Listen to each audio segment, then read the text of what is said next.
Hi. Anong ginagawa mo dito? Bawal ba? Nasa edad na naman ako ah. Drinks?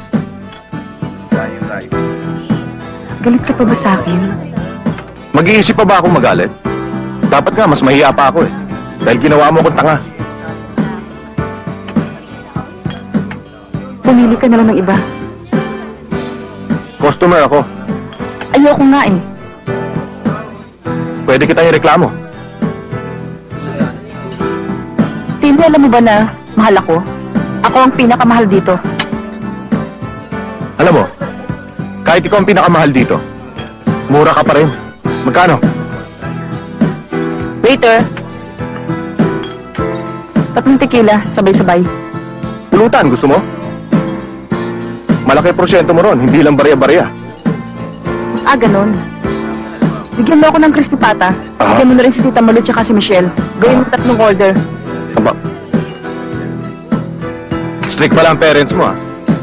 Eh, mas garapal ka nga eh. Timmy, kung nandito ka para insultuhin ako, please naman tigilan mo na. Nasaktan din naman ako ah. Nagpa-test na ako ah.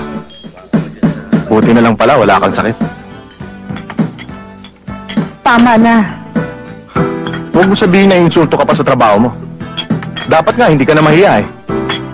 Mas grabe ka pa nga sa prostitute eh. Dahil ang prostitute, pag hindi sinama, Hindi naghuhubad.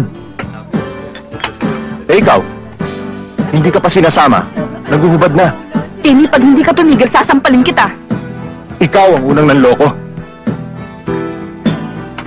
Nung nakilala kita, 2 lalaki pa lang ang dumaan sa buhay ko.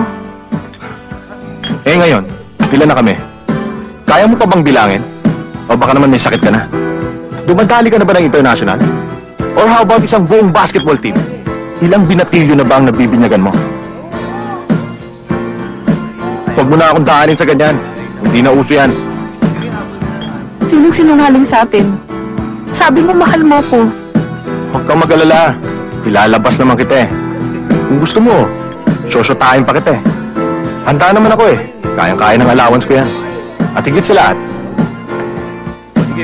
may baon din ako.